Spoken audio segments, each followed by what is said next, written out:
Good morning, good evening, good afternoon, world, and welcome to episode 46 of Ball Don't Lie, the Jitty episode. Don't know if that's the name of the show, but it's a man who we honor, who I think embodies the Ball Don't Lie culture. Absolutely. Have we thought of a name for our people yet, our followers? Not yet. We need to be working on that. We need to think of something like the Ballers? No, that's stupid. That's too cliche. I want something. I want something iconic. Send us ideas in the comment section. Unlike the Indianapolis Colts, we're here to stay. We're not going to blow a lead and choke. We're here to stay for all 4 quarters of the season. Yep. Folks, let's jump into it. Jared Starkey got a great episode, a little holiday themed. We are doing a draft of the best Christmas movies, so stay tuned to the end. I'm sure Starkey's going to shock us with his selection. He did win the coin toss, and Starkey does have the first pick. He elected to take number 1. So we'll get into that. Starkey, let's jump off with the exciting NFL season. Let's do it. Week 15. One of the best weeks yet. Yeah. A Literally. lot of upsets, comebacks. It was a good week. Started off, you had Seattle versus San Francisco, and Brock freaking Purdy did it again. I mean, but if you really think about it, though, one of us could power that offense. It's not hard. They have a great line, great defense, and great skill position players. all you need in that offense is a warm body at quarterback, and you'll be fine. So they might have the best offense in the league this year. I don't know about that, but it's definitely one of the better ones. It is definitely one of the better ones. And then let's jump into it. We had Saturday. I'm telling you, man, NFL Saturday just hits different. I don't know why. We're finally in the beautiful part of the season where NFL games are played on Saturdays. I think I like it more because I don't have to use NFL Red Zone and I can watch like all the games. Yeah. Like on Fox, CBS, stuff like that, or NFL Network, or I can watch them in their own time slot, take my time. Yeah. Started off, man, we had the Colts Vikings. Going into it, the Vikings, I think, were a 10.5-point favorite. I was helping my dad do some stuff on Saturday. Checked the score. I'm leaving their house was 33-0. Yes. I almost texted my wife's family and be like, "Why are y'all winning?" I almost texted Eric and like, "Why Eric from the B team? Like, why are y'all winning?" Yeah. You don't want to win this. No, you don't. But then somehow poor Matt Ryan, poor Matty Ice. He just can't. He can't get it together. So not only, leading to that, folks, Matty Ice 33-0 at halftime. They just started inching their way back. This high-powered offense from the Vikings. They got shut out in the first half. Like, my boss literally texted me. I was playing him in the fantasy league, and he was starting Dalvin Cook and Kirk Cousins. He was like, "You beat me this week." He texted me that game 2 of the thing. It was like, "It's over." I said, "Man, don't doubt Cousins." I texted him and said, "Don't doubt Cousins." Next thing I know, you see Kirk Cousins. They're starting to get momentum. They're starting to. Dalvin Cook and Justin Jefferson are just snapping. Yeah. And then you go to overtime. RIP. Matt Ryan now holds 2 of the most infamous losses in NFL history. Yep. 28-3 and 33-0. Yeah.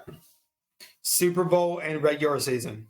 So does that mean on 3/30? Oh my gosh, he's gonna have a bad month. Yeah. 328. Because remember, people make jokes about that. And then, oh, wait, no, it was 33 30. Oh, yeah, well, technically you could. No, you can't really. You could do 330, but Yeah. no, you really can't. But 328 is better. he blew the biggest lead in NFL history. The last team to do that was Bills against the Titans or the Oilers, and they blew a 32-point lead. Yeah. And that's how far back Well, you I'm had sorry, to go. the Oilers blew the lead. 32. It was 32-0, and then the Colts did 33-0. Let's add a little caveat to it. Ridiculous. You know, and here I am. I was getting ready to text. I was actually thinking, probably karma for this. I was getting ready to come up with a little funny gift to say to them, like during the show about, man, I was about to text them to buy them a drink, or I'm gonna buy them a shot, or buy them something to ease their sorrows. Well, I can't really say that. My team blew a lead too. Yes, they did. Dude, here's the thing. I've been saying this Cowboy team sucks. They're not good. We have no receivers besides CD. At what point, though, 'cause I've seen a lot of people make this comment on Twitter. At what point does Kellen Moore go from boy wonder to selling car insurance? Stop it. Kellen Moore is he's a great dude. He can't help it. They literally traded Amari Cooper for a 5th-round draft pick. Yeah, that's very true. And you kept Michael Gallup, who's recovering from an ACL. Your second overall, your second or 3rd-round draft pick, Jalen Topper, hasn't really played a down all year. Your literally number 2 receiver all year has been Noah Brown, who's been on the practice squad his entire career, or has been used primarily as a blocking receiver. Yeah. That's true. I mean, Dak. I love Dak. The only reason why we're good is because of our defense. And we end up losing on a pick 6 in overtime. Yes. Should have never gotten that way. Trevor Lawrence literally fumbled the ball, being boy wonder, and granted, he did ball out though. He's starting to become a freaking phenomenal quarterback. Fumbled it. I'm like, okay, here we are thinking, hey, game's over. We won. Thank the good Lord. Nope. You can't even get a first down to end it. And here's the bad thing is we're not going to be able to keep TP. TP's gone. Yep. TP's going to go get a bag and start. Somebody's going to pay him the bag. I don't know if he deserves it, but hey, bring him to the West Coast. Y'all can't afford him. We'll probably trade y'all some. You can't even afford it. What draft picks do y'all have? A 2040? We'll send y'all 20. We'll send y'all 2098 first. It's fine. Sit back down. It's fine. Sit back down, sir. But talk about the record freezing temperatures on Saturday as well. We thought this weekend was bad. Last weekend was bad weather-wise with the Ravens and the Browns, and then the Bills and the Dolphins. Which, by the way, what is going on with the Dolphins? I have no idea. This high-powered offense is struggling mightily. Yeah, they really are. It's looking bad in I mean, remember, at one point in the year, everyone's like, okay, the Dolphins are probably going to win the Super Bowl. There were conversations with that. Next game I want to get to. Oh, I hit the wrong button. Sorry. Let's hit on the Lions. Ooh-wee. Okay. Guess who's not shaving their head? You got lucky. I still got one more bet, and I don't want to frost my tips or bleach my hair. That's true. I think they're going to make it. They're going to make it, Starkey, and I'm here for it. Let's all get excited for it.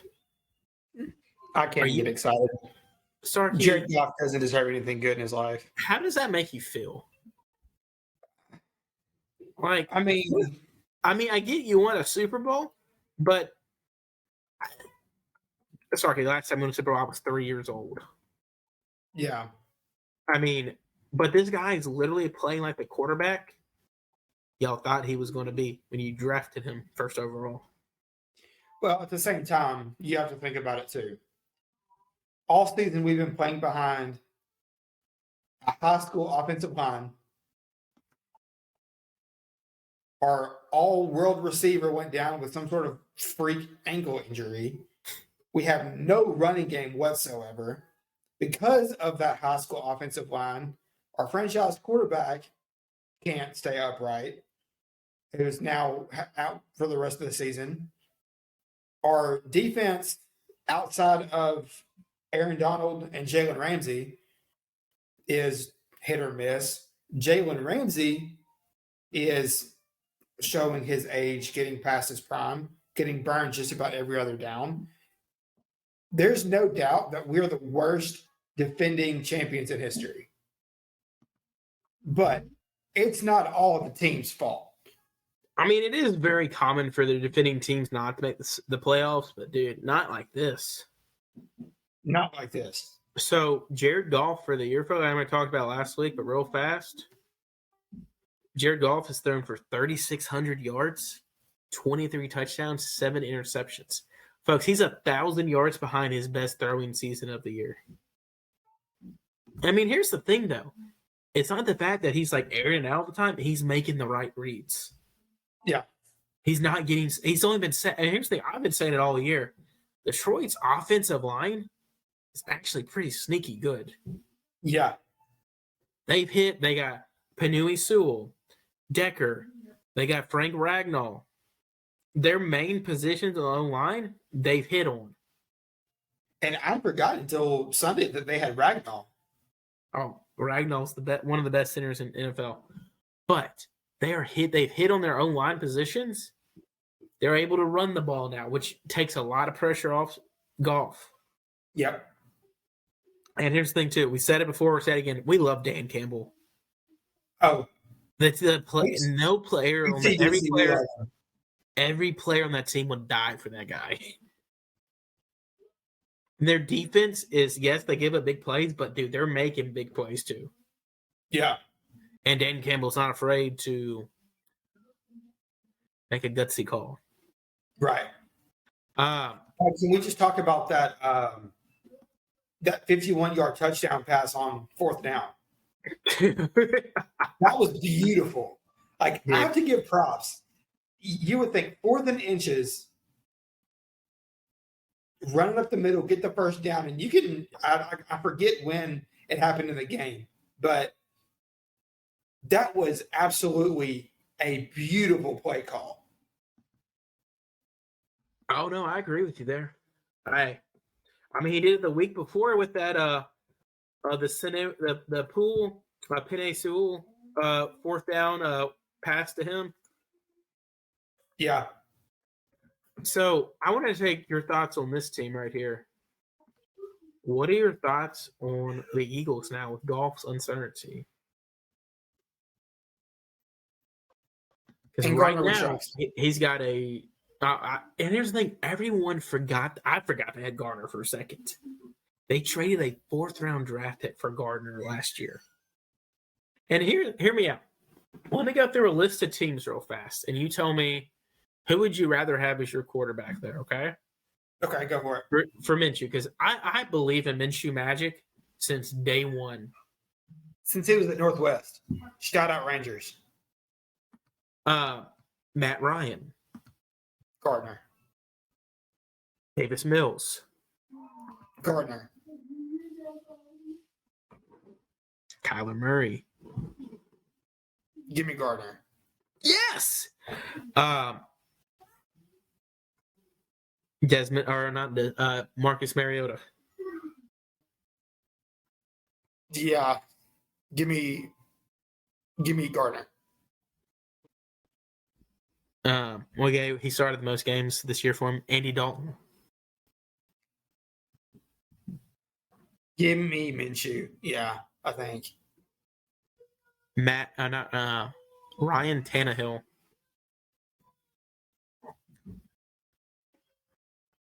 See, that's when you get a little tricky.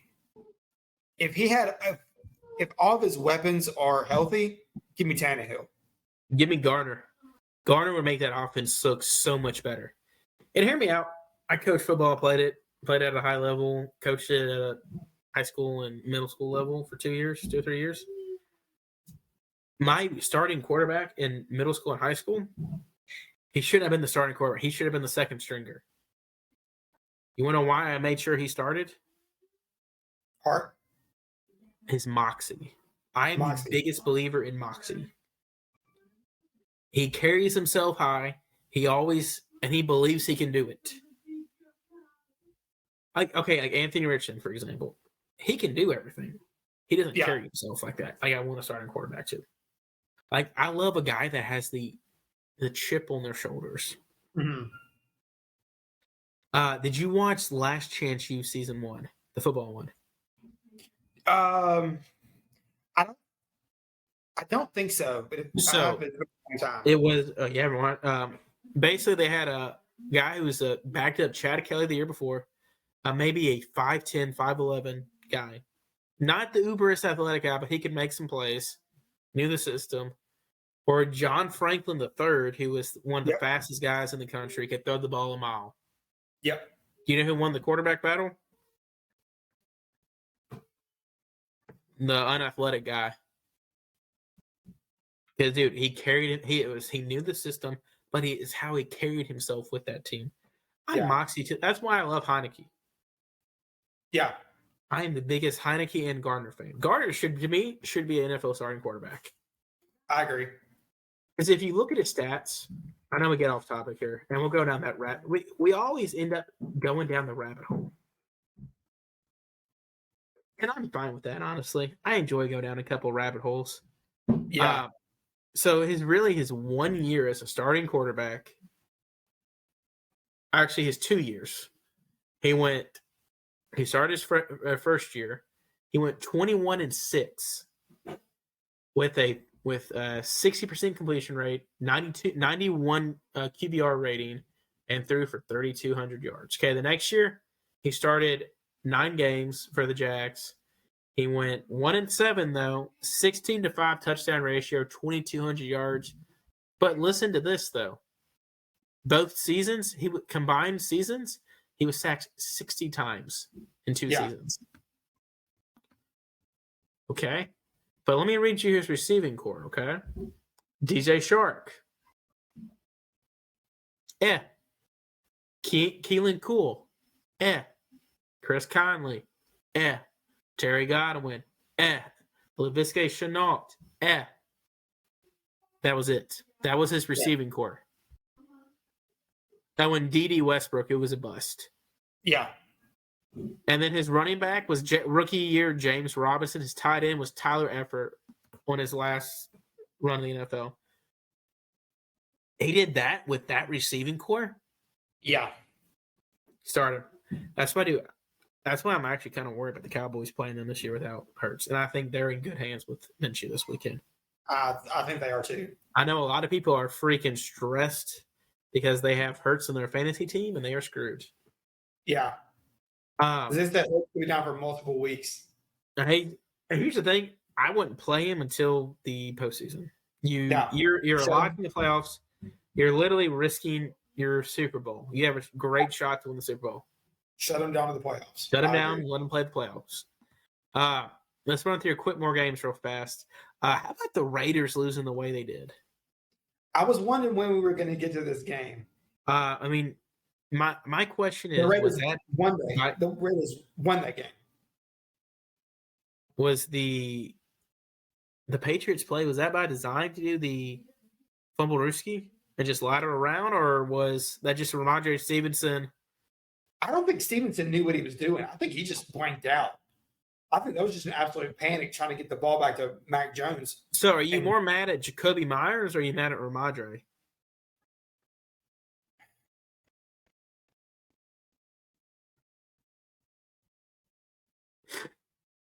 Ramondre was the one that threw the ball. Ramondre was the running back who got the ball that started the lateral.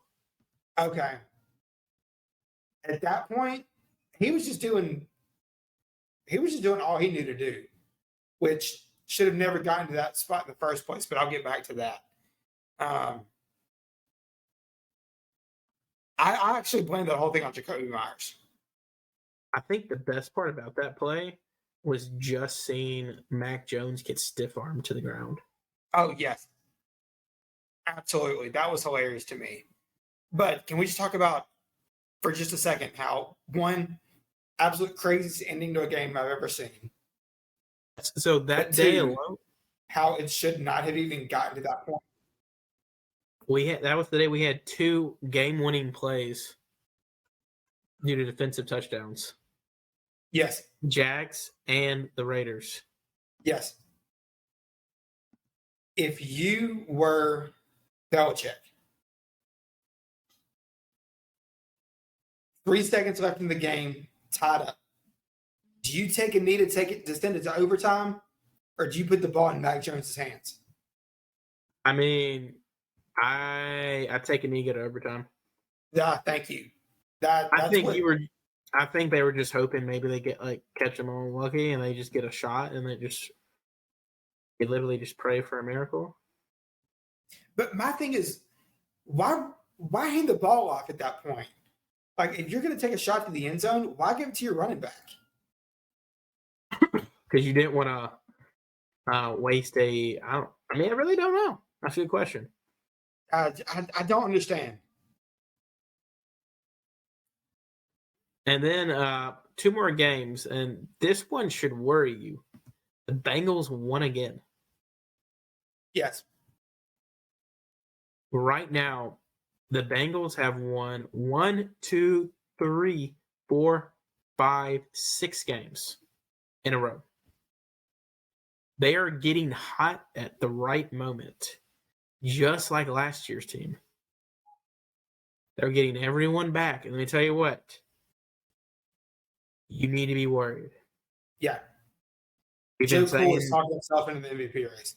We've been saying this Patty Mahomes and Josh Allen to lose the AFC. By the way, how about Patty Mahomes with literally the finger roll in the end zone? Yeah. We say this every week, and you think we'd be tired of it by now. You would think. I mean, he keeps finding new ways to make amazing plays. And then RIP the Commanders real fast. They got screwed. Yeah. I'm sitting there watching. I stayed up way too late past my bedtime watching this game. It's like, you know what? Heineke's got it. I'm here for it. He's leaning on the field, throws a Hail Mary pass. Scary Terry comes out. Oh, it was Jahan Dotson. Scary Terry literally helped lead that comeback. And then Heineke gets stopped in the 1-yard line. Okay, they got it. The ref screwed them. You literally see Scary Terry literally say, "Am I good?" The ref goes, "Uh-huh." And then, boop. Yeah. Illegal formation. Can we talk about that? But so they got screwed there, and then that final play of the game on the 4th down, that was pass interference I've ever seen it. I'm all for letting the people play. But dude, you took them out of the game. Yeah. So the playoff picture, you're starting to see more teams set themselves up, and you saw the Colts today. They did the right thing. They shut down Jonathan Taylor, which is the best thing they could have done. Yep. Don't waste your future. Suck. Get a top draft pick, please, please, please.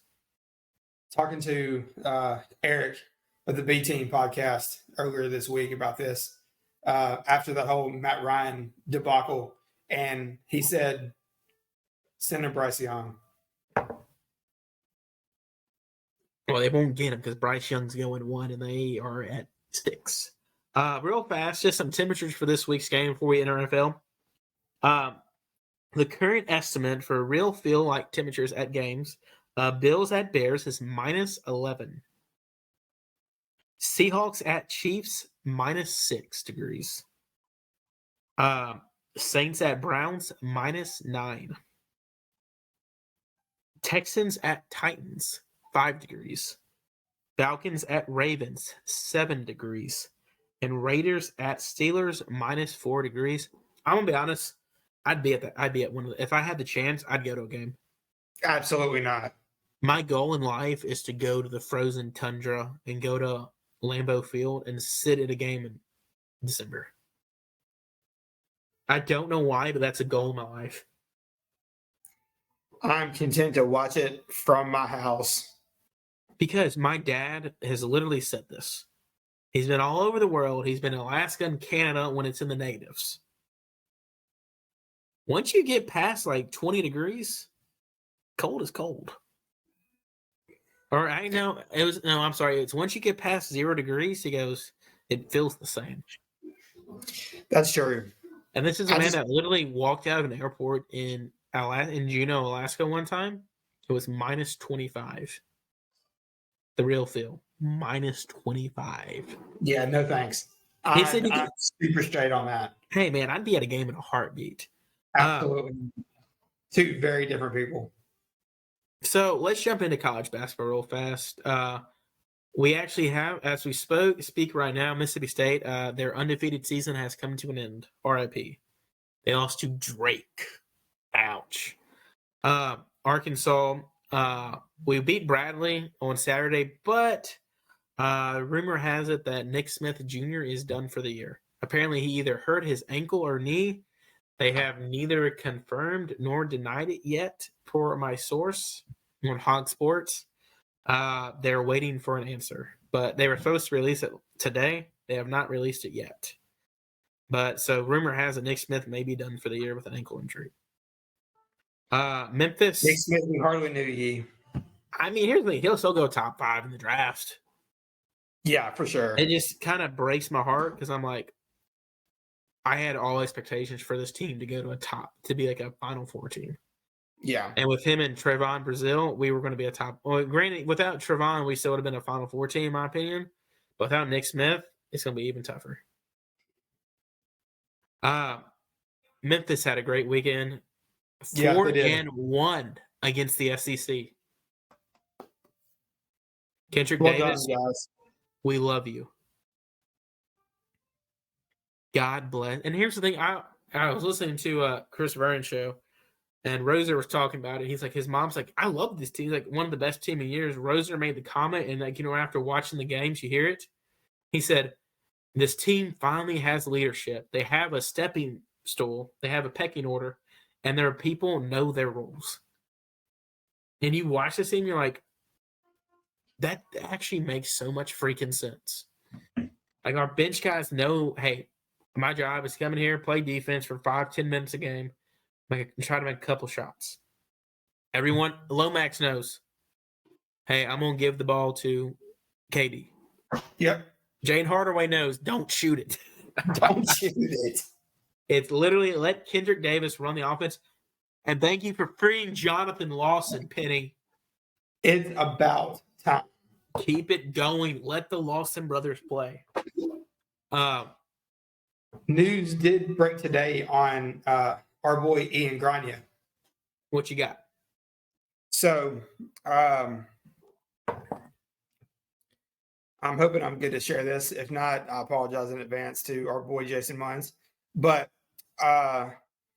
the word on the street is that Ian Grania is redshirting this year. So the plan is for him not to see the court at all. What? No way. You mean our underrated European guy that no one knew about? Didn't even know he existed? Yeah. Okay. Makes sense if you think about it. Ole Miss, I think you had a stat today for Ole Miss's L. Yeah. So, the Rebels played North Alabama today. Going into this game, North Alabama was a 22-point underdog. All right. So spread was plus 22.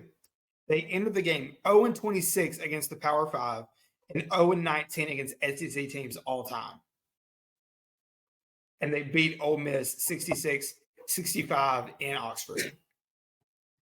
No, here's the thing. I don't think Kermit's the problem. he has. This is probably his best team he's ever had. This team can't shoot. Like, you go back to the Ole Miss game and watching some of. I've been watching like highlights from Ole Miss game teams, like little mini clips and stuff. The games. He's running the right plays. His team's just not executing. Like they're either too short or they're shooting the ball too hard. It's either in and out, or they're hitting the front of the rim. But you have to think though, if this was year 2, okay, sure. This is year 5 of Kermit already. And he has proved over and over and over again, he can't get it done at this level. Send it back to a mid-major like Middle Tennessee, he kills it. He cannot get it done at the SEC level. The 1 year we made the NCAA tournament, he was riding AK's coattails. Oh, but yeah, then y'all got destroyed by Oklahoma that year. Yep. Because I picked y'all to win that game, and y'all let me down badly. But I don't know. We'll get into this kind of later when we do a more dive into the basketball season. Once college football's done, we're going to devote an episode just to college basketball, kind of see where we're at in the landscape of it. Yeah. College football transfer portal. So I found this stat literally right before the show started. There's been 1,371 players as of 4 hours ago to enter their name in the transfer portal. So far, 283 have committed to schools, and 28 players have withdrawn their name from the portal. This is getting outrageous. Yes, absolutely. What was his name? Let me see. The Texas. I'm sorry. See, I had it right here. Here it is. Jeff Taylor, the coach of University of Texas San Antonio, literally tweeted out the NCAA and said, "Hey NC, how am I supposed to keep a team here when other teams are poaching my players mid-season? Yeah, mid-bowl game, other schools are, and it's just the nature." Saw this right when I was leaving work today. The Pittsburgh Steelers coach, I almost said Philadelphia. The Pittsburgh Panthers coach literally said he read and was told that Drake May turned down 2 deals of $5 million from other schools to go there. Instead, he's staying at North Carolina. Where does this stop? They might as well just go ahead and call it what it is. Just free agency. Like national. I don't know why. I mean, I get it because you want to try to keep the. I'm trying to blank on the name on the word. The amateurism, but it's turned into free agency. Like there's really no other way around. Sparky, when I was getting looked at, one of the schools gave me an extra shirt on accident, found out, called me, and said, "Hey, I need you to return the shirt." So I had to get my coach to mail it back ASAP before I got in trouble and the school got in trouble. Yeah. Because I got an extra shirt, and now they got guys getting $5 million. Yeah. Makes sense if you think about it. And I'm all for people getting some money, but like let's say Drake May suffers a career-ending injury tomorrow. Yeah. He'll still get his $5 million from them. Yeah, for sure. But enjoy, like, it's just turning too much of a business. Like there was no structure in it. No, it's not. Like back in the day, like 10 years ago, you maybe had 4 or 5 guys transfer out. Yeah. And that was a big year if you had people transfer out. Now it's, and your recruiting class would stay there for 3, 4, or 5 years. They either graduate as a junior early, or they get an extra year of eligibility and they'd leave out. This is getting preposterous and stupid. Oh yes. Look at the entire Jackson State football team. Yeah. They're all gone. Travis Hunter gone. Every single main guy they've recruited there or transferred in there is gone. Granted, no one knows where Travis Hunter's going. No.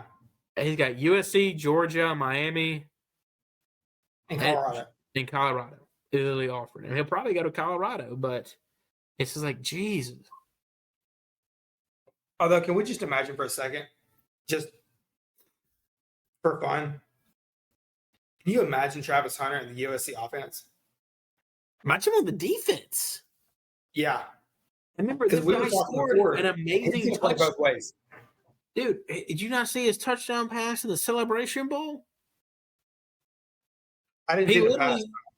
Yeah, dude, he's been a wide receiver. He's been Dion the whole season and Desmond Howard all year. Yeah. And Charles Woodson. He's been playing both sides of the ball. Yeah. Literally had the game-tying touchdown pass for him to send it to overtime. And then lost to North Carolina Central in a heartbreaking fashion. The one white boy on offense dropped the touchdown pass that would have won the game. But and then you see Dion after the game telling him, "Hey man, you didn't let us down. We let y'all down." That was cool to see. I did get a lot more respect for Dion staying there coaching out. Yeah, I thought he wasn't going to. I thought he wasn't going to coach it, but usually you're gone once it happens. Right. You just start seeing more and more plays. Hey, on the bright side, Arkansas finally got a defensive coordinator. There you go. Travis Williams.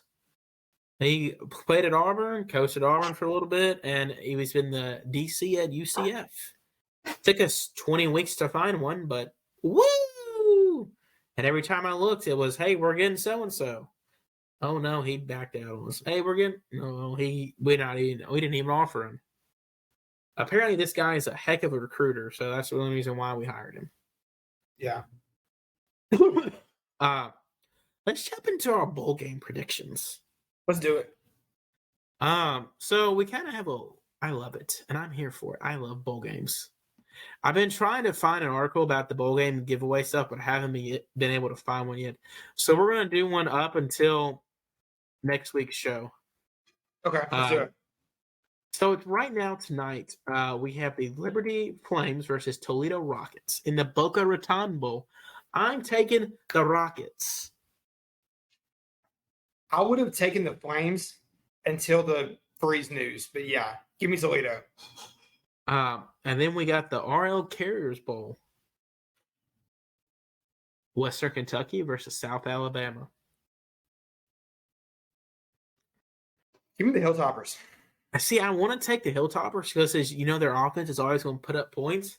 I'm taking South Alabama. I think their defense looks phenomenal all year. Then we have the Lockheed Martin Armed Forces Bowl, the Baylor Bears versus our troops of Air Force. Both teams are shockingly 6-6. Is Baylor really sick? Am I wrong? Am I really? Oh, remember Baylor was like everyone's. Baylor's 6-6. Air Force is 9-3. Sorry. The Air Force had, I believe, it was the number 1, if not the number 2, rushing attack in the country. Yeah, behind the other Naval Academy. I think it's Air Army they're behind. Give me Baylor by a mile. Okay. I want to take Air Force, but give me Baylor. This Baylor team's been good all year. It's been caught the injury bug. And then we got the Radiance. Who the freak comes up with these bowl names? The Radiance Technologies Bowl. Louisiana versus Houston. Give me Houston. Give me Houston. And then we got the Union Home Mortgage Bowl, Wake Forest, Missouri. Give me Wake. Sam Hartman. I love Wake. It's hard for me to pull against the SEC, but Missouri shouldn't be there. Give me Wake. I have two things real fast. We're getting this bowl. So the next bowl game is the Easy Post Hawaii Bowl. And I want to talk about the first bowl game of the year, which is the Hometown Lenders Bahamas Bowl. Listen, I get it. College football playoffs. But you know who's the real winner? Miami, Ohio, and UAB. And Middle Tennessee State and San Diego State. You want to know why? They get out. Because they get to go to Hawaii and the Bahamas. Yes, and they're in their 20s for a week. Those kids are freaking. I don't care if they had a shot at the national championship. A week and a half in the Bahamas or Hawaii, you win. Yeah. You freaking win. Yes. So we got the Hawaii Bowl is always on Christmas Eve. Don't know why, but it's Middle Tennessee State and San Diego State. Give me Middle Tennessee State. Okay. I'm gonna go Aztecs in that one. Give me the Blue Raiders. Mr. Stockwell. He's been there forever. I think he's got him.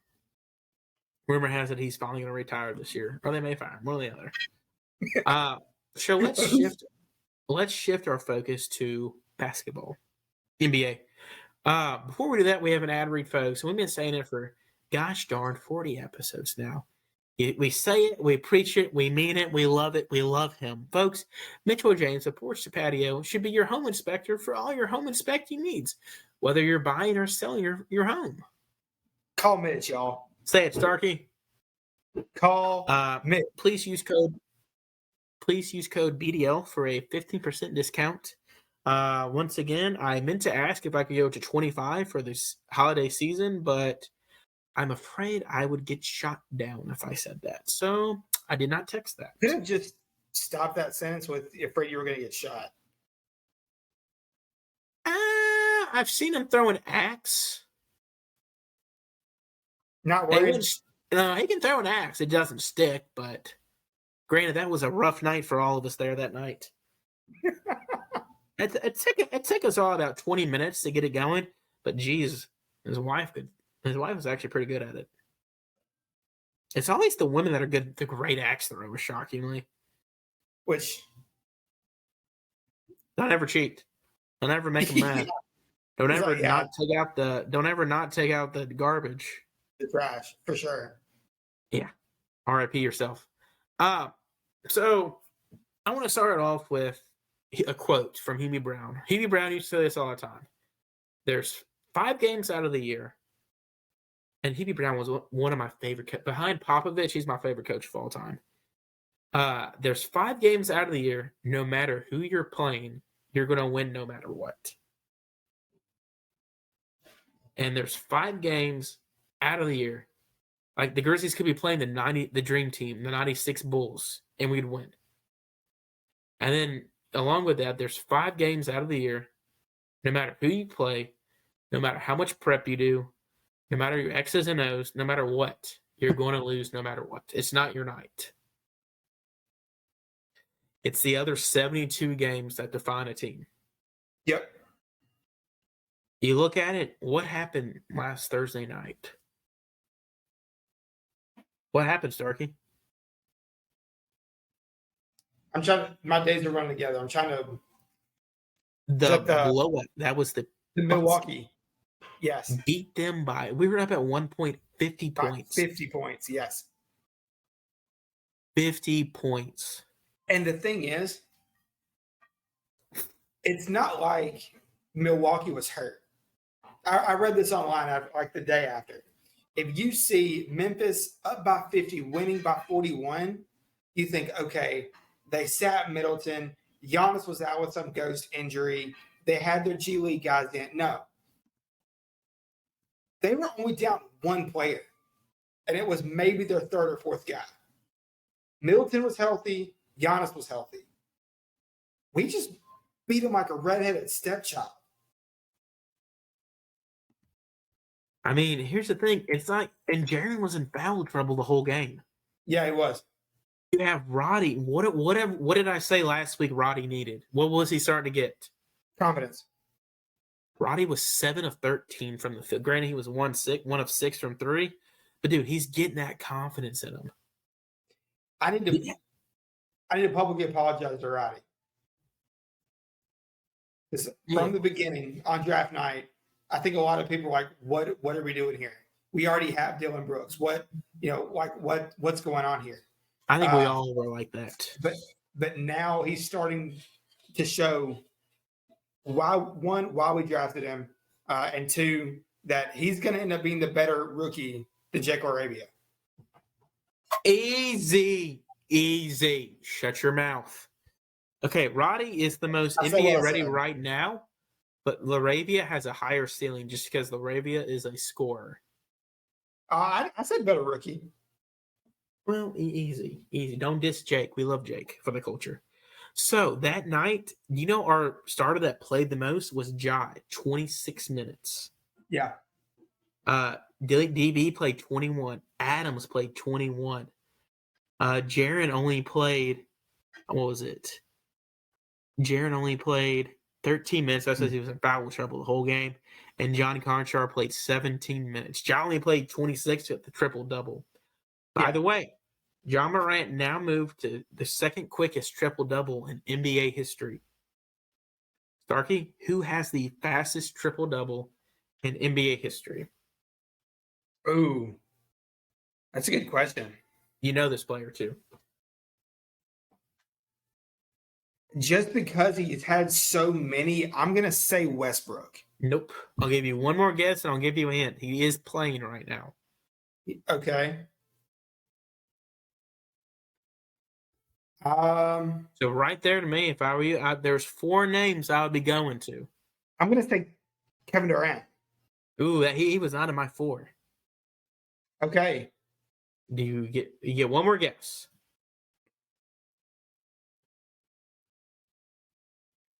I'm going to say, I feel like LeBron's too easy. Could be. You never know. I'm going to say LeBron. Oh, you were wrong. The Joker. Okay. So the names I would have gone to are Westbrook, but you said him. Embiid. See, I forgot about Embiid. The Joker, and Giannis. Those are the 4 people I would have gone to. The Joker did it in 2018 in 15 minutes of playing time. He had a triple-double. Goodness. He ended the game with 33 points, 25 rebounds, and 12 assists, I believe. Woo. Well, I mean, he got 10-10-10 within literally the second quarter. So that is the fastest triple-double in NBA history, and I highly doubt that will ever be broken. But let me tell you what. You have that. You have the players doing the wave in the fourth quarter. Ja literally did his triple-double with 5 minutes left in the third quarter. I'm sorry, I think 8 minutes left. You had Chris Middleton want to fight DB. Who held Chris Middleton to 1 of 12? 1 of 12. I feel bad for that guy. He has come back terribly. It's hard to imagine this guy was once an NBA All-Star star. Only because of Giannis. But speaking of that, folks, vote Grisky for All-Stars. Unfortunately, this year, I don't think they're taking hashtags. So make sure you have to log into the app now and do it. I miss so you can just, because I had to go in there and retweet stuff left and right. Oh, yeah. For sure. I helped Mark, and that's how I got a follow from the Grizzlies back in 2016. So you have to go in there, vote Ja, vote Desmond, and vote Jaren. Unfortunately, I don't think Desmond's going to get it, but it's because of injuries. But let's get Ja and Jaren in there. Like I said, that was one of those 5 games. Everything's clicking, and then you go to Saturday night. You're playing the Thunder. It was a Dickens novel. Between Thursday and Saturday was a Charles Dickens novel. You're literally getting the breaks. You're getting the break speed. Go ahead. To the worst times. It was. Like I said, it was. Remember, 5 games a year you're going to win no matter what. 5 games out of the year you're going to lose no matter what. And Saturday was one of those nights. No matter what happened, you were going to lose. We're getting blown out in the second quarter. Ja Morant should have got a foul call. Going to the basket, didn't get it, and has an inadvertent foul on. I forgot who it was, but he gets a foul, and then gets teed up from mouthing at the ref. So a super fan there is sitting courtside, and she's like, "Ja, come on, I need you to do something." And he makes a comment saying, "I get some calls from these refs, I'll do something." And that's when Mr. Ray Acosta went, boop, gone. So he got teed up. 30 seconds later, they're shooting the free throws. He says that to a fan. Boop, gone. Ja's ejected from the game. Soft. So, Mr. Ray Acosta is also the same guy who earlier in the season called 6 technical fouls in the Warriors and Bucks game. I'm telling you, this guy is power hungry. Yes. And granted, here's the thing: if I'm the NBA, I am pissed off. Absolutely. You know how many people probably quit watching that game because you didn't have Shea, you didn't have Ja, so you lost your 2 stars right there. But also, I don't think Ja's going to be a starter this year in the All-Star game. Unfortunately, I don't think so either. No, I think he should. If he doesn't make it, I'm going to be pissed. I think Shea will get it just because of look what he's doing offensively. But NBA, like literally, you just ejected your star guy from the night, who people spent hundreds of, if not thousands of dollars to go see him play. Yeah. And how about him FaceTiming his dad? And T. Morant walks over to the girl, and Ja's sitting there. He's saying, "It ain't your fault. You didn't do nothing." That is the best thing ever. Absolutely. Ja is the man of the people.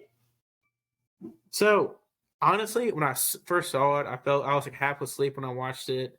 So then I woke up the next morning with my kid at 5 a.m. and was rewatching it. I literally had Joey Crawford, Tim Duncan vibes. When Tim Duncan was sitting on the bench laughing and Joey Crawford ejected him. And Tim's like, yeah. What? That is the stupidest call ever. Yeah. Makes no sense at all. So we ended up losing that game, but we have a tough schedule ahead of us. Yeah. Super tough schedule ahead of us. We got the Nuggets tonight, which is also, sorry, bringing to that. We went 5-0 at home in a row. We went 5-0 in that home stretch. Mm-hmm. And we won 7 games in a row. 2 of them we should have lost. Yeah. 2 we should have lost. We should have lost the Heat game. We didn't have anybody playing. And honestly, you put a gun to my head, Grizzlies, Bucks, fully healthy Grizzlies, fully healthy Bucks. Bucks. I'm going to take the Bucks just because to be honest. Yeah. But, dude, I'm telling you, this team, we're built different. When Dez comes back, don't be shocked if we win the West. That's all I'm saying. Well, that leads me to, I was going to say it a little later, but I'll go ahead and say it now. He did tweet something the other day. He did. The goggle face eyes. Ja retweeted it and said, like, back soon? Basically. So you're like, okay, is Desmond going to play Christmas Day? That's what I'm hoping for. I mean, if he does play, he'll play like 15, 20. He'll probably play 15, 20 minutes after that. They'll ease him back into like they did Jaren. But yeah, there are some things we should be worried about as a Grizzlies team. One, we are the worst free throw shooting team in the NBA. Yes. And the bad thing is you need Steven Adams out there. He's the tone setter on offense and defense. And he's starting to get into the groove of he's making shots. He's being more aggressive on offense. He's getting your rebounds. Heck, he had 5 blocks against the Bucks. Yeah. But he is shooting 33% from the free throw line. Everyone knows that. He is going to attack the basket. I mean, he's going to get rebounds. He's going to get putbacks, and that's when his foul is going to happen. And you're literally praying, okay, please roll in. Please go in. Please go in. Please go in. You're literally praying his shot rolls in. That way you're guaranteed at least 2 points. Yeah, for sure. And then that's the biggest one. And 3-point shooting, I think once you get Desmond back, it's going to help a lot more. Yeah. We have a tough stretch ahead of us. We got Nuggets, Suns, Warriors, Suns in a week. Yeah. In a week, you got three playoff teams in 4 games. Luckily for us, the Nuggets aren't a good team right now. Yeah. And do you know what the best thing about this is? These 4 games, what channel are they going to be on? TNT. And ABC. /ESPN. ESPN. So that's a what game? Nationally televised. And what happens to 12 during national televised games? Oh, he just goes off. As a gambling man, folks, I tell you, condemn this. Take the over on John Morant points every single night. He's going to ball out. He uses this as a mindset. I'm pissed. We're going to win. Also, I know we say this all the time about Jaren Jackson. Before we get back on the Grizzlies real fast, we say it all the time about Jaren Jackson being made of bones or glass, or his bones being made of glass. Anthony Davis is out again. Yeah. He was And literally. there's no timetable when he's going to come back. I've read maybe 2 months. Just when the Lakers are starting to click on all cylinders because of him, they're gone. Yep. So don't be shocked if they make a move, but they don't have any room or capital to trade for. They have no assets. No. So, and then before we end our sub discussion on the Grizzlies and get into our hot topic, just one more thing real fast. The Bucks had the best interior defense in the NBA. We were finding our passing lanes and getting to the hoop every single time. Yep. 83 points in the paint against the best interior defense in the NBA. Who literally could be 3 7-footers at one time. I've seen him roll Giannis, Bobby Portis, and Lopez at the same time. Yeah. Yeah. And we were literally finding the slashers at the right times. I found out this the other day driving in the work. If you think about it, playoffs comes, usually teams rotation now are maybe 9, 10 players deep, right? Mm-hmm. And usually at playoff time, you cut it back down to 8 players. Yep. Hear me out. Us missing Jaren throughout the portion of the year, missing Desmond, and missing Dylan Brooks throughout the year. You know what that's done for us? Rested him up for the playoffs? Yes and no, but that's given Santi minutes. Yep. That's given Roddy minutes. It's given Jake when he wasn't hurt minutes. It's given Conchar more minutes. It's giving your bench more minutes to prove and get that confidence and get a feel for it. Because 3 of those guys right there have never played major minutes in the NBA before. Right. Roddy, Laravia, and Santi have never played major minutes in the NBA. Well, 2 of them are rookies.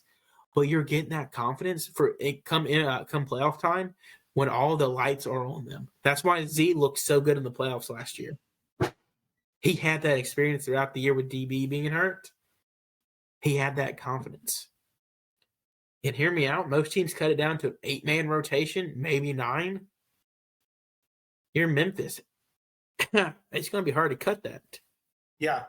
Because, knock on wood, everyone's back healthy. Your bench is going to be Tyus, John Conchar, Zaire, Roddy, Santi. Laravia, Santi, BC.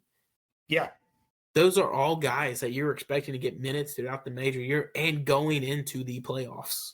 Yes. That is a great mindset for us. That is what I want. I want to have a problem with minutes. As a fan, you want that. Yeah. One, it's taking so much pressure off our starters. That way they can be fully healthy. And 2, you have a depth in case of injuries. And look what's happened to us the past 2 years. Injuries have carried us. We've been John missed some games last year. Jaren, DB, same thing. We have depth.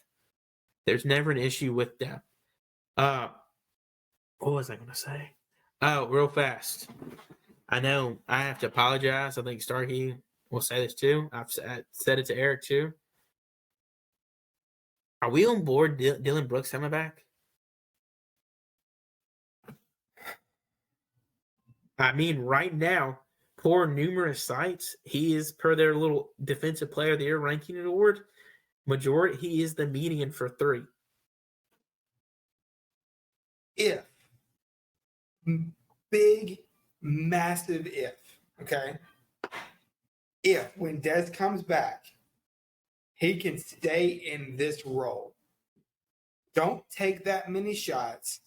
Lock down their 1, if not 2 guy, and just be the grandson. I'm fine with that. Well, the issue is it's going to get more and more, and you're going to have to get closer to what he wants. I think he's making 11 now. To keep him, we're going to probably pay him 17. I'm hoping he'll say, hey, I want to win a championship and stay. Granted, that's going to hurt your Zaire development a little. Yeah. But if you can keep this core with everybody here, where do you go wrong? Like, you want him back. Yeah. Those are words I never thought I would say. But he's taking on the toughest player every night, and he's winning. Yeah. And, like, who can get mad at that? Like, he's like, look at what he's done to Shai Gilgeous-Alexander every time they play. He's winning. He's shutting them down. He got inside Middleton's head within 4 minutes of the game. Yeah. I mean, I want for that. Let's jump into the hot topic of the night. Let's do it. We haven't done one in a bit. We're going to do it. It's going to be controversial, and I'm here for it. Always. So, you won the coin toss. Starkey, what movie are you taking first? So it's going to be 5, and we each get to pick 5 movies for our top 5. If one takes it, it's off the board. Yep. I'm praying you don't screw me on my first one. Starkey, give us a brief description of why it's number 1. Or why you take the movie. All right. So with the first pick in the BDL Christmas movie draft, Starkey selects Elf. Thank God. I was nervous going to take mine. But Elf is a classic. An absolute classic. My wife and I have started this tradition a few years ago. That's the first Christmas movie we watch together every year. Wait, hear me. I was going to say real fast, too, Elf is also one of the movies that's on year-round on ABC. It is. You can watch it year-round. To kick off the Christmas season, we always watch it together on Thanksgiving night. But it's hard to believe that next year will be 20 years since that movie came out. Oh, yeah. I was in 3rd grade. 2003. It's insane. That's a great movie. That is well-deserved. That's not what I thought you were going to take. Okay. And I'm glad you didn't take mine. With my first pick in the first round of the 2022 Christmas movie draft, I am taking Griswold Family Vacation. Okay. That is the all-time classic to me. That is the funniest Christmas movie and the best movie of a franchise. I can't tell you how many one-liners that movie has. The jam of the month. The gift that keeps on giving. Cousin Eddie is the GOAT. Who doesn't love Cousin Eddie? Dan Mullen himself. Oof. But that movie it's the funniest movie. My wife's never seen it. I watched it last year for the first time. I'm shocked on that. It's literally one of the best movies. It's my dad's favorite movie. It's my sister's favorite Christmas movie. We got him, I think a couple of years ago, we got him the Wally World eggnog cups for Christmas, and he almost started crying because he was so happy. So that is who I'm taking with my second overall pick, or my first overall pick. Starkey, round 2, kick us off. All right. For the second round pick, I'm going to go Dr. Seuss's How the Grinch Stole Christmas. Oh my gosh. The Jim Carrey version. I have to be specific about that. Oh, so How the Grinch Stole Christmas. Okay, so you're going with the one that came out in 2001. Yes. I thought you were about to say the original one. I was about to go, whoa! Oh, no. Like when Anthony Bennett went number 1. The original one was good. Don't bother watching the new one. newest one, but the live action, the live action Grinch with Jim Carrey is the best. It's top level. That is a good one. With the way you're going, I feel like I'm gonna have to. I kind of want to take it a little earlier than what it is. I'm going with the second pick. I'm gonna go with Charlie Brown's Christmas. Okay.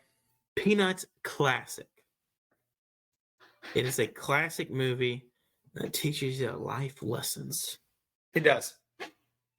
It's heartfelt, and you just love Charlie Brown. You can't resist the guy. And Snoopy and the Red Bandit. Classic. Linus quoting the Christmas story from Luke chapter 2. You can't, man. It teaches you don't need fancy things in life, folks. I say that wearing a Nike Grizzlies jersey, but Starkey, let's move on to round 3. So this is where it starts to get controversial. Ooh, I'm here for it. And I'm taking this because 1, it is on my list. 2, I figured if I didn't, you would. Okay, let's hear it.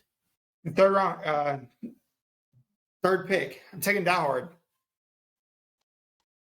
You know, I was waiting for one of us to do that, and if neither one of us took it, I was going to say, is that a Christmas movie? It's absolutely that is the most controversial movie. I mean, it does take place at a Christmas party on Christmas Eve.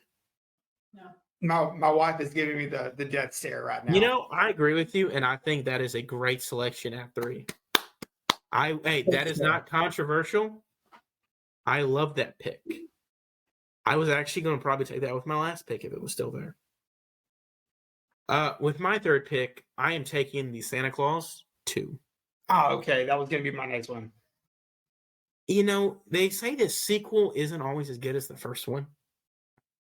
But we hit it on this one. Just Absolutely.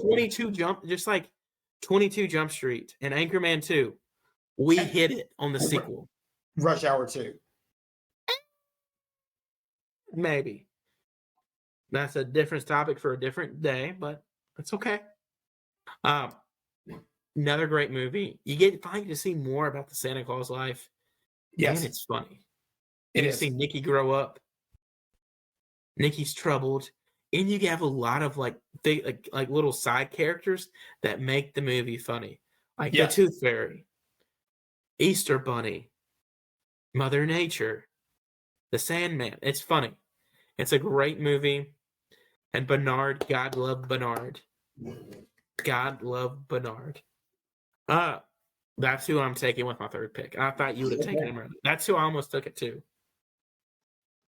Okay, right. Starkey, who are we taking at 4? At 4, I'm going to go Jingle All the Way. Oh my gosh, I forgot all about that one. Arnold. Yes. Arnold Schwarzenegger, Rita Wilson, the Sinbad. Kid who played Baby Anakin, Sinbad. Incredible. I am Turbo Man. Hang on just a second. I need to consult my wife. Well, he's talking to his wife. Phil Hartman. Oh, what'd you say? Phil Hartman plays the neighbor. Oh, Ted. Yeah. Also, incredible movie. Man, that's a great movie. I totally forgot about that one, and that is an all-time Christmas classic. Because then you have him fighting the little Power Ranger knockoffs on stage. Yes. That's a great movie there, Starkey. Thank you, sir. That is a great movie, and I'm here for it. I didn't get a chance to say my last one. It's actually another reason why is I love Tim Allen. I'm a big Tim Allen guy.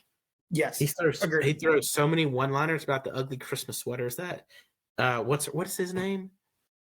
The psychiatrist. I know Judge Reinhold plays him. I can't think of his name. Anyway, he wears terrible, ugly sweaters in the 90s and early 2000s, and I love it. Yes. So my next movie I'm taking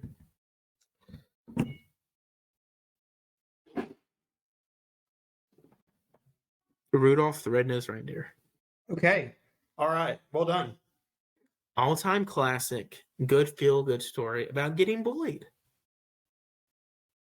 I almost took Island of Misfit Toys, but I feel like that would have caused too many issues. Yeah, probably so. Okay, Starkey. What is your fifth best Christmas movie? All right. At number 5. Oh, see, I have so many good ones, and then some that um, are going to be good honorable mentions. I'm gonna go safe here. No, I'm I gonna want go. controversial. If you got a controversial one, you do it. Gosh dang it! I'll Yeah. get into my controversial ones later. I'm gonna go safe at 5. Okay. I'm gonna go the Polar Express. Ooh, that's a good one. It is, but it isn't because my wife's family they love that movie to death, and it's probably gonna get me kicked out for saying it, but I think it's an overrated movie. Tom Hanks voices just about every character in that movie, and he absolutely kills it. And How it's can sentimental to me how can because we my say a movie's so great if none of the characters have actual names? that's very true. That is a very good point. And it wasn't honestly until a couple years ago that I realized that Santa was the only character who had a name. Santa is the only yeah. But it is also sentimental and nostalgic for me because growing up on Christmas Eve night, my mom would always read the Polar Express book to my sister and me before we went to bed on Christmas Eve night. So um, I'm going to go the Polar Express to round out my top 5. You want to throw an honorable mention there for you before I throw mine out? Absolutely. Just because I was told in not so many words that if I don't mention this as my honorable mention, my wife is going to leave me. Christmas with the Cranks. I was actually going to be. It's a classic. I love that. I went and saw it in theaters.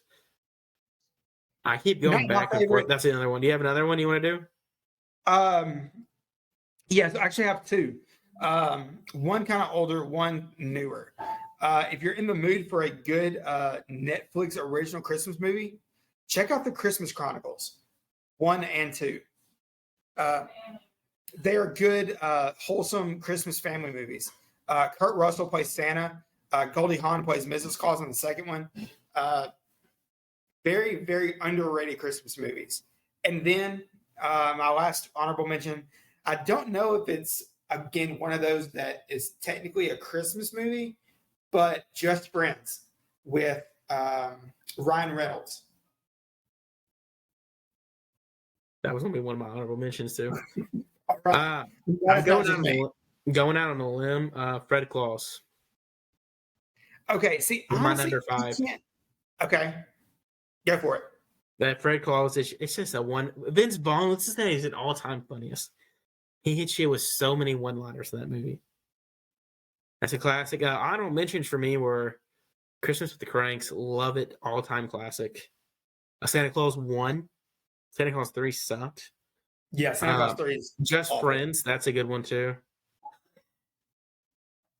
And okay, hear me out. My wife will make this argument that it is a Christmas movie. Is Harry Potter and the Sorcerer's Stone a Christmas movie? See, we've talked about that too. And we feel like, or at least personally, I feel like overall no, but it can be in the conversation. Because Happy Christmas, Ron. right. Notice they don't So say Merry. They go Happy Christmas, Ron. Happy Christmas, Harry. because in the first one, Christmas does play a big part in that storyline. And also, if we include Die Hard and one of my wife's favorite movies, Gremlins?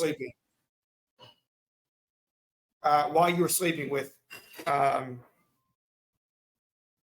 Sandra Bullock. Harry Potter 1 has to be in the conversation. Stop it. Also, a very honorable mention for me is I almost put it at 5. You know what? I'm going to retract my list. I'm Okay. changing it up. I just thought of this. I should have had it in there earlier. At 5, if you haven't seen it, you need to go watch it on YouTube. The Star Wars Christmas special. That is my number 5 Christmas movie. It is the best and the worst thing ever made. All the Star Wars actors literally say, "We regret making this." The first 10 minutes, you cannot understand what's going on because the entire first 10 minutes Celebration of Life Festival. If you don't love Chewie, you don't love life. I'm probably going to watch that tonight if I have some time to kill between the Grizzlies play or before they play. But Star Wars Christmas Special is wrapping up my top 5. So there's a big one that neither one of us have on Was our it A list. Christmas Carol? Wonderful Life? Home Alone. It's overrated. To me, just like Polar Express, because everyone plays it so much. Did you take note of what we were writing down? Yes. Oh, beautiful. So read it off for us. Well, actually, not 1 through 5. I had a list. I was marking mine off, but I can definitely go back and rethink through them. Hey, that's all good. I should have told you to write it down. Folks, so we're gonna do a poll at the end. So please comment on Facebook and YouTube and Twitter to see who had the best one. Yep. Folks, I think that's going to do it. I don't know yet what day we are recording next week. With it being the holidays, we will be traveling. I am off the entire week, so I'm doing nothing, and I love life. I'll be out of town, but we will have an episode next week. Okay, Starkey has confirmed we will have an episode next week. Don't know when, but we will at some point. Okay, love it. Starkey's committing. I was fine with the week off, but never mind. We've committed to our Ballies. I know that's a terrible name too. Yeah, I think, folks. So what do you want to be called? Folks, we are getting close to episode 50, and we are getting close to episode 52, which would mark the 1 year. 1 year. Which it's a little. I think we're at like episode 50 or 49 will probably be that 1 year mark. But either way, folks, thank you for being part of the journey. It seems like yesterday we literally could not do this without you guys. We could, but we wouldn't. We'd be wasting our time. Yeah, folks, that's gonna do it for tonight. Text throughout the day. Well, one of us responds because we're all both terrible texters. Folks, that's gonna do it for tonight's episode. Thank you for staying tuned. And have a Merry Christmas. Merry Christmas, you guys. Love y'all. Love everyone. Remember, folks, be jolly and ball don't lie. Oh, real fast. We didn't say it. Folks, John Morant released this new Nike logo. We didn't say that during it. We should have. No, we didn't. Not to quote Eric, but I'm going to steal his quote and use it. Not a big fan of the logo, but I'm still going to buy the shoes. I like it. I give it a 6.4 out of 10. You can't really make out. I like how it's like kind of like a little triangle, or like a little thing, whatever. You can't make out the letters. Yeah. Like you thought it was an M. I'm like, I think it's an A. He goes J, and then you're like, you can make but you can make the argument it could be an M too. But not the best, but not the worst logo I've seen.